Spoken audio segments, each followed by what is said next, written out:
Hello students, स्वागत है आपका हमारे यूट्यूब चैनल पे। जैसा कि आप लोग देख सकते हैं कि आज हम अपने क्लास 6 के साइंस का chapter 15 air around us air around us को समझेंगे। जैसा कि आप लोग जान सकते हैं कि हमारे चैप्टर का नेम ही एयर अराउंड अस, मतलब हमारे आसपास जो एयर है उसके बारे में समझेंगे कि हमारे आसपास कैसी एयर होती है और किस तरीके से हम उस एयर को यूज़ कर सकते हैं, उससे एनर्जी फॉर्म कर सकते हैं और बेसिकली एयर होती क्या है हमारी, वो भी समझेंगे। तो आप लोग सही से इस चैप्टर की डिस्क्रिप्शन को सुनिएगा। स्टार्ट करते हैं। जैसा कि आप लोग देख सकते हैं, ये जो एक यहाँ पे टॉय है, ये हमने बचपन में वैसे भी देखा होगा कैसे बना के। ये चलता कैसे है, जब जैसे हवा चलती है तब ये घूमता है।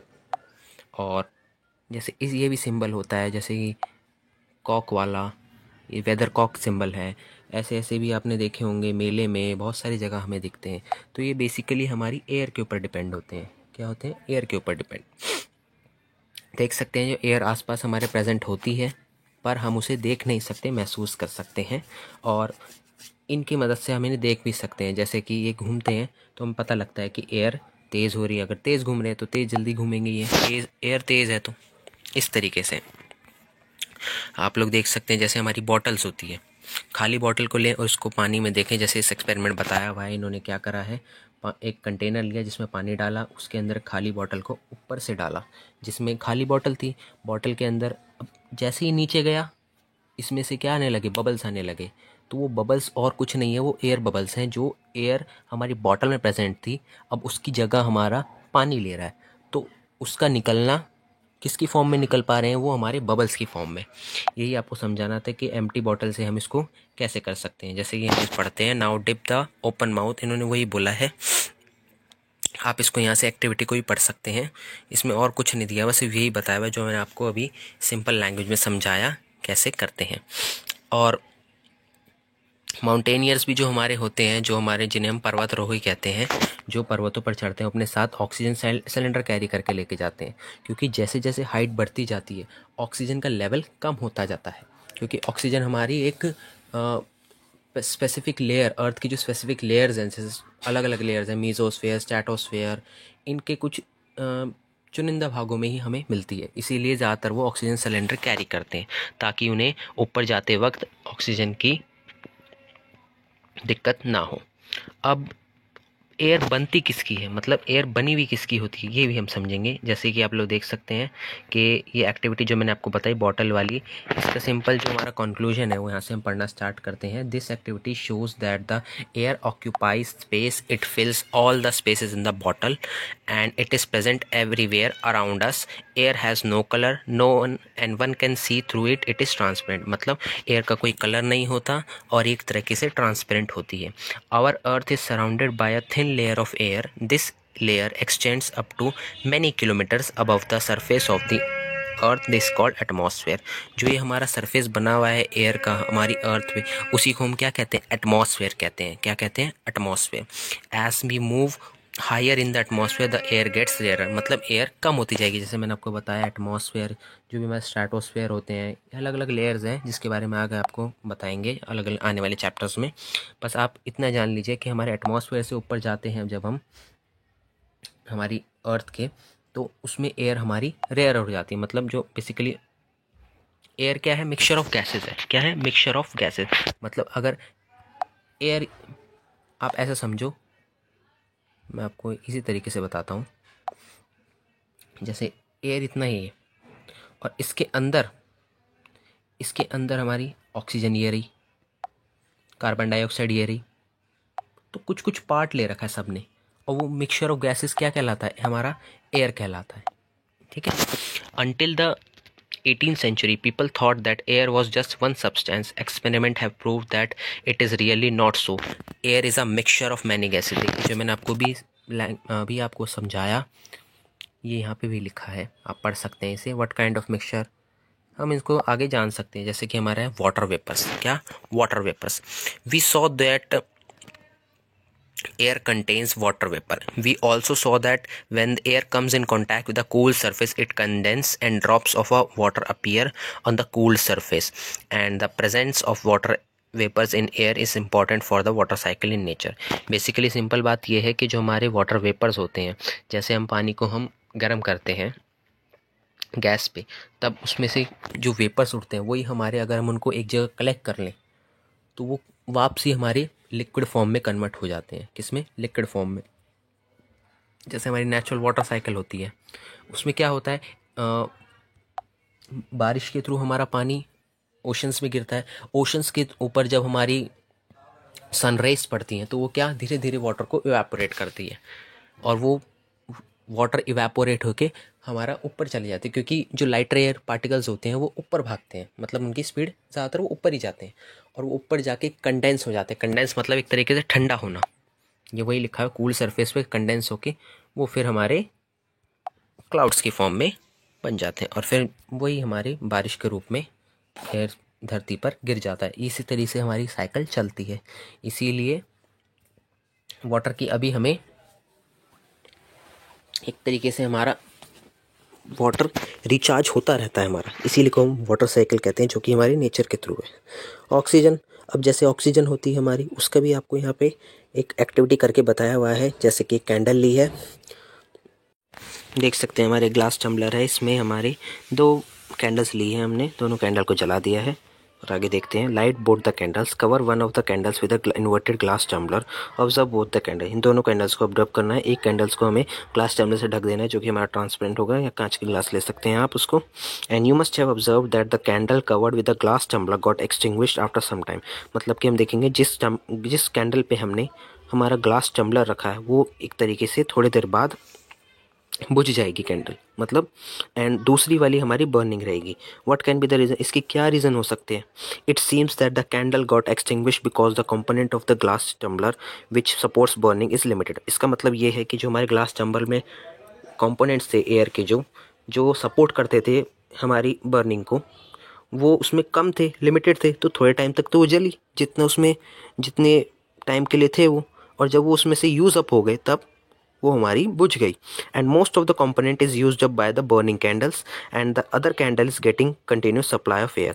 और हमारी जो दूसरी कैंडल है उसको कंटिन्यूस सप्लाई मिल रही है हमारी एयर की, जो कि दूसरी वाली को, जो जिसको हमने टम्बलर से ढक दिया था, उसको नहीं मिली। तो इसका रिजल्ट ये निकलता है कि जो हमारी टम्बलर से ढकी हुई कैंडल थी, जिसको हमने ढक दिया था, वो हमारी बुझ गई और दूसरी वाली कंटिन्यू चल रही है। This component of air which supports burning is known as oxygen. और जो हमारी बर्निंग को सपोर्ट करता है वो हमारा कंपोनेंट है हमारा ऑक्सीजन, जो कि एक गैस है, जो कि हमारी एक एयर का ही पार्ट है। क्योंकि हमारी जो एयर होती है वो मिक्सचर ऑफ गैसेस होती है, एक गैस नहीं होती, उसमें बहुत सारी प्रेजेंट होती है। उनका प्रपोर्शन अलग हो सकता है, किसी का ज़्यादा किसी का कम। नेक्स्ट है हमारी जो गैस है हमारी नाइट्रोजन। क्या? Nitrogen. In activity 3 you did observe that air is still present in the glass bottle even after the candle blew out. मतलब हमने देखा था कि उसमें भी प्रेजेंट था। This indicates that the present of some component in the air which does not support burning the major part of the is nitrogen. मतलब जो टम्बलर में हमारे ग्लास में वो थी, क्या बोलते हैं, हमारी, जिससे हमारी कैंडल बुझ गई, इसका मतलब नाइट्रोजन थी जो सपोर्ट नहीं कर रही थी, तो इसकी वजह से ही हमारी कैंडल बुझ गई। नेक्स्ट पार्ट समझेंगे हम हमारा कार्बन डाइऑक्साइड, जिसको को हम CO2 से भी जानते हैं। हमारा इसका ये हम कह सकते हैं, इसके सिंबल है, जो कि कह सकते हैं। In a close room if there is some burning material. इसका सिंपल मतलब ये है कि अगर आप क्लोज रूम में कोई भी चीज़ को या पर्टिकुलर चीज़ को हम जलाएंगे, किसी मटेरियल को बर्न करेंगे, उसमें हमें सफोकेशन फील होने करेगी, क्योंकि हमारे उस टाइम पे हमारी ऑक्सीजन और हमारी जो मेनली हमारी कार्बन डाइऑक्साइड है वो एक्सेस अमाउंट में हो जाएगी, क्योंकि हम किसी चीज़ को बर्न कर रहे हैं। Carbon dioxide makes up a small component of the air around us and plant and animal consume oxygen for respiration। जो कि हमारे ऑक्सीजन है वो प्लांट एंड एनिमल और हम भी यूज़ करते हैं, किसके लिए? हमारे रेस्पिरेशन के लिए। और हम प्रोड्यूस करते हैं कार्बन डाइऑक्साइड, जो कि यूज़ की जाती है हमारे प्लांट्स द्वारा, उनकी, जो कि हमारा बेसिकली प्रोसेस है रेस्पिरेशन और हमारा क्या, फोटोसिंथेसिस, जिसको हम कहते हैं प्रकाश संश्लेषण। रेस्पिरेशन और फोटोसिंथेसिस प्रोसेस आपस में एक तरीके से डिपेंडेंट है, क्योंकि जब तक हम रेस्पिरेशन करेंगे नहीं, हमें ऑक्सीजन चाहिए, इनटेक चाहिए हमें ऑक्सीजन का, वो हमें कहाँ से मिलेगा? हमारे ऑक्सीजन जो हमें मिलती है हमारे प्लांट से मिलती है, जो क्योंकि वो फोटोसिंथेसिस प्रोसेस करते हैं जिसमें वो ऑक्सीजन एज अ प्रोडक्ट्स निकलती है जो कि हम यूज़ करते हैं, और हम कार्बन डाइऑक्साइड रिलीज़ करते हैं जो कि प्लांट्स द्वारा यूज़ की जाती है अपने प्रोसेस फोटोसिंथेसिस में। तो दोनों ही प्रोसेस एक दूसरे पे डिपेंडेंट हैं। अगर एक भी प्रोसेस नहीं हो तो दूसरा प्रोसेस अपने आप स्टॉप हो जाएगा।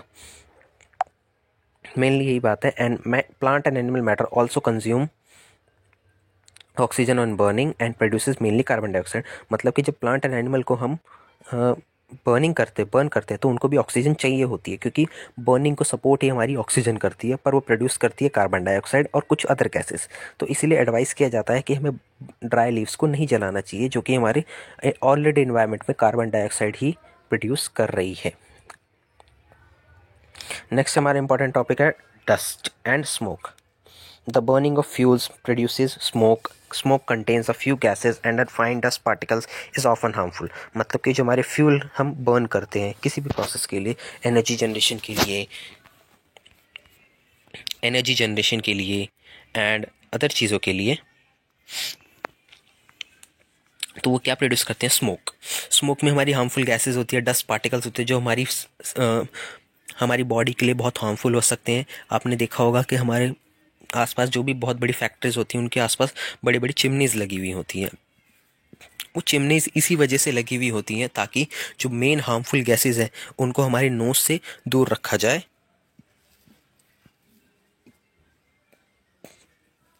बट ये हमारे जो बर्ड्स उड़ रहे होते हैं उनके लिए पास आ जाता है। Dust particles are always present in air. वैसे हमारे डस्ट पार्टिकल्स जो हमारे एयर में प्रेजेंट होते ही हैं। जैसे आप सुबह सुबह उठते हैं और कभी आपकी मम्मी ने आके एकदम से खिड़की खोल दी और वहाँ से धूप की रोशनी आ रही है, तब आप देखना धूप की रोशनी में आपको भी कुछ डस्ट पार्टिकल्स उड़ते हुए दिखेंगे। वही हमारे डस्ट पार्टिकल्स होते हैं जो हमारे आसपास रिप्रेजेंट होते हैं। नाउ ओपन द डोर और विंडो फेसिंग। देखिए वही बताया हुआ है, आपके इसको पढ़ सकते हैं। Just a little in such a way that it allows to sunlight enters to enter room only through a slit. ये आप देख सकते हैं बीम आ रही है, ये देखो हमारी फोटो के जरिए भी बताया हुआ है आपको, आप इसको देख सकते हैं। इस बीम के थ्रू आपको वो डस्ट पार्टिकल्स उड़ते हुए दिखेंगे। Tiny shining particles move in the beam in sunlight, and during winters you might have observed similar beam of sunlight filters through the tree and dust particles appear to merely around. This shows that the air also contains dust particles. इससे हमें ये भी पता लगता है कि air में सिर्फ गैसेस ही नहीं होती, डस्ट पार्टिकल्स भी प्रेजेंट होते हैं जो वेरी करते हैं टाइम टू टाइम और प्लेस टू प्लेस में। किसी जगह पे ज़्यादा होंगे और किसी टाइम पे कम होंगे। We inhale air when we breathe through our nostrils. Nostrils मतलब जो हमारी नाक के दो एंड्स हैं जिससे हम सांस लेते हैं। Fine hairs and mucus are present on the inside. इसका मतलब है जो हमारी नोज के अंदर हमारे जो हेयर्स हैं वो एक तरीके से नेचुरल बैरियर की तरह काम करते हैं, जो कि डस्ट पार्टिकल्स को हमारे माउथ के अंदर हमारे नॉस्ट्रल्स के अंदर, जो कि हमारे डायरेक्टली कनेक्टेड हमारी विंड पाइप के थ्रू हमारे लंग्स से होते हैं, उस तक जाने तक रोकते हैं। And prevent dust particles from getting into respiratory system, जो हमारा मेन रेस्पिरेटरी सिस्टम है जिसमें हमारे मेन ऑर्गन्स हमारे लंग्स है। Do you recall some being scolded by your parents when you breathe through your mouth? If you do that the harmful dust में particles में enter your body. अगर हम अपने मुंह से सांस लेते हैं, इसलिए ज़्यादातर जो पेरेंट्स एडवाइस करते हैं, पेरेंट्स एंड डॉक्टर्स, कि हम ज़्यादातर नाक से सांस लें, क्योंकि हमारे नाक से सांस लेने पे एक तरीके से नेचुरल बैरियर प्रोवाइड करता है जो हमारे नोज़ के अंदर हेयर्स प्रेजेंट होते हैं। बट माउथ में ऐसा नहीं होता। माउथ में हम गैस पार्टिकल्स को ईजिली इनटेक कर लेते हैं अपने। वी मे कंक्लूड दैट, इसका फाइनल कंक्लूजन ये है कि the air contains some gases. Air के अंदर कुछ गैसेस भी होती हैं, वाटर वेपर्स भी होते हैं और डस्ट पार्टिकल्स भी होते हैं। The gas in the air are mainly, और जो हमारी गैसेस हैं, गैसेस में हमारा मेनली जो पार्ट है वो होता है हमारा नाइट्रोजन का, जो कि हमारा कह सकते हो बहुत ज़्यादा पार्ट होता है। उसके बाद ऑक्सीजन, उसके बाद हमारे कार्बन डाइऑक्साइड जो कि हमारे C2 है, ऑक्सीजन हमारी O2 है, एंड नाइट्रोजन हमारी शायद N है मेरे हिसाब से, एंड कुछ और अदर गैसेस जिनका बहुत लिटिल प्रपोर्शन होता है। तो इस तरीके से हम इसको समझ सकते हैं। हाँ ये देखिए आपको बताया हुआ है, नाइट्रोजन है हमारी, ऑक्सीजन है और कार्बन डाइऑक्साइड। मेजरली पार्ट किसका है? नाइट्रोजन का। फिर कह सकते हो नाइट्रोजन का हमारे 60 to 70% पार्ट हमारा नाइट्रोजन ही प्रेजेंट होता है। उसके बाद हमारा 20 to 20% हमारा कह सकते हो, रफली 20% अप्रॉक्सीमेटली ऑक्सीजन है, और फिर कुछ जो स्मॉलर अमाउंट है हमारी गैसेज हैं। वेरिएशन इन द कॉम्पोजिशन, मतलब जो हमारे एयर का वेरिएशन है उसकी कॉम्पोजिशन का, कहीं जगह नाइट्रोजन ज़्यादा हो सकती है, कहीं जगह ऑक्सीजन कम हो सकती है, वो हमारे टाइम टू टाइम और प्लेस टू प्लेस वेरी करता है।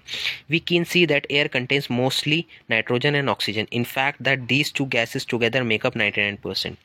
ओके, अगर आप इनको देखो, अगर नाइट्रोजन और ऑक्सीजन की कंबाइंड कर ले हम, तो उनका परसेंटेज 99% है, और रिमेनिंग 1% जिसमें हमारे वाटर वेपर्स, कार्बन डाइऑक्साइड सब कुछ इंक्लूडेड है। तो आप लोग देख सकते हैं कि दो गैसेज हमारी मेजरली कितना बड़ा पार्ट हमारी एयर में कंट्रीब्यूट करती हैं। नेक्स्ट टॉपिक है हमारा, how does oxygen become available to animals and plants living in the water and soil. जो हमारे प्लांट्स एंड एनिमल्स हैं, वाटर में भी रह रहे हैं, हमारे वाटर में भी हैं और सॉइल पर भी हैं, उनको ऑक्सीजन मिलता कैसे है। ये देखिए हमारी एक्टिविटी नंबर 5 है, इसको पढ़ते हैं। हमारी एक्टिविटी नंबर 5 से आपको पता लगेगा, इसमें हमें आपको एक मेटल का कंटेनर लेना है, उसमें हमें पानी डाल के और उसको थोड़ा सा बॉईल करना है। क्या करना है? बॉईल करना है। And do you see the tiny bubbles, bubbles आ रहे हैं जो डिसॉल्व हो रहे हैं एयर से वाटर में, मतलब the bubble come from the air dissolved in the water. When you heat the water to begin with the air dissolved in the, it escapes as you continue heating the water turn itself into vapour. मतलब जितनी भी हमारे आज container में हमारी air present थी, वो हमारी बबल्स के थ्रू निकलने लग गई। एंड बात अगर हम उसको और हीट करेंगे, कंटिन्यू हीट करते रहेंगे, तो वाटर हमारा लिक्विड फॉर्म में है वो वेपर फॉर्म में कन्वर्ट हो जाएगा। And the animal living in the water use dissolve oxygen in water. और जो हमारे एनिमल्स और प्लांट्स बॉडी, एनिमल्स जो होते हैं मेनली, वो हमारे डिसॉल्व ऑक्सीजन का यूज़ करते हैं जो कि हमारे वाटर में प्रेजेंट होते हैं, और प्लांट्स भी हमारे डिसॉल्व कार्बन डाइऑक्साइड का ही यूज़ करते हैं अपने डे टू डे लाइफ के लिए। And the organism that live in the soil also need oxygen to respire, and और वो हमारी एटमॉस्फेरिक ऑक्सीजन का यूज़ करते हैं जो हमारे सॉइल में प्रेजेंट होते हैं। इसको आप देख सकते हो, ये एक्टिविटी के बारे में बताया हुआ है, रूट्स के बारे में।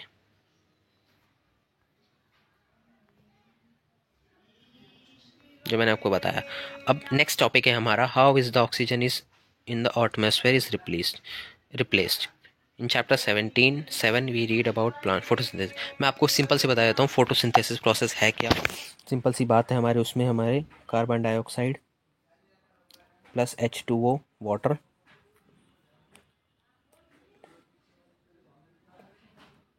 सनलाइट के प्रेजेंट में और हमारी क्लोरोफिल, जो हमारी जगह होती है, कहाँ क्लोरोफिल कह सकते हो, किचन है, लीव्स में होता है, लीव्स में प्रेजेंट होता है। तो लीव्स हमारे जो प्लांट होते हैं उसका किचन फैक्ट्री बोला जाता है। इसमें हमारे दो बाई प्रोडक्ट्स आते हैं, जो कि हमारा एक है हमारा C6H12O12। इस तरीके से हमारा ग्लूकोस आता है जिसे हम फूड कहते हैं, और हमारा O2 निकलता है। क्या? O2। ये हमारे दो प्रोडक्ट्स आते हैं जो, और मेनली ज़्यादातर हम ये प्लांट ज़्यादातर यूज़ करते हैं और इसको रिलीज़ कर देते हैं, जो कि हमारे प्लांट्स और एनिमल्स हैं। बेसिकली प्लांट्स नहीं, animals and human beings use करते हैं अपने रेस्पिरेशन प्रोसेस में। Plants make their own food by using food and oxygen in the produced along with it, and plants also consume oxygen for respiration, but they produce more of it that consume, that is why the plants produces oxygen। मतलब plant oxygen produce करते हैं जो कि हम लेते हैं। It is obvious that animal cannot live without plant, and the balance of oxygen and carbon dioxide in the atmosphere is maintained through the respiration in the plants and animal produced by the photosynthesis in the plants। मैंने आपको बताया था plants और animals की दो interdependence है। Plants जो हमें ऑक्सीजन देते हैं और हम उसका यूज़ करके हमारा रेस्पिरेशन करते हैं, और उसके रिलीज़ में हम कार्बन डाइऑक्साइड छोड़ते हैं या रिलीज़ करते हैं, जिसको एज अ प्रोडक्ट हमारे प्लांट्स यूज़ करते हैं अपने प्रोसेस फोटोसिंथेसिस में। तो दोनों प्रोसेस हमारे आपस में इंटरडिपेंडेंट है। नेक्स्ट देख सकते हैं आपकी विंडमिल है। ये एक फ्री जनरेशन ऑफ कह सकते हो एनर्जी है, जिसको लगा के हम मोस्टली ऐसी प्लेसेस में जहाँ पे ना कंस्ट्रक्शन हो डेजर्ट एरिया में इनको हम लगा सकते हैं ज़्यादातर, जहाँ पे विंड स्पीड बहुत ज़्यादा हो, और इसका हम यूज़ कर सकते हैं एनर्जी जनरेशन में, बहुत सारी चीज़ों में इनका इलेक्ट्रिसिटी में कन्वर्ट कर सकते हैं। The windmill makes the windmill rotate and the windmill is use to draw water from the tubewell. इसको वाटर यूज निकालने भी कर सकते हैं, to run the flour mills भी चलाने के लिए।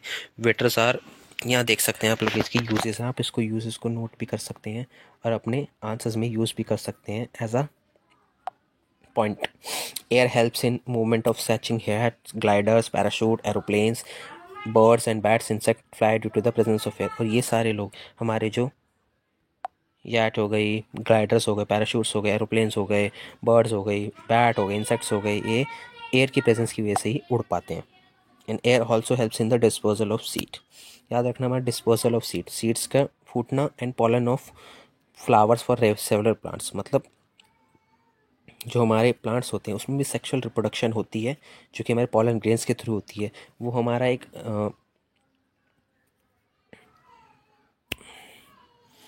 जो कि हमारे एयर की मदद से ही हो पाती है। एयर भी उसमें बहुत इंपॉर्टेंट रोल प्ले करती है, ऐसा वाटर साइकिल में भी और उस प्रोसेस में भी। तो जैसे कि अभी देख सकते हैं, आज हमारा चैप्टर ख़त्म होता है। बेसिकली हमने यही समझा कि एयर हमारी जो है एक मिक्सचर ऑफ गैसेस है, गैसेस नहीं, मेनली गैसेस और बहुत सारी अदर चीज़ जैसे वाटर वेपर्स और हमारे अदर कंपोनेंट, डस्ट, स्मोक, ये सारे भी प्रेजेंट होते हैं।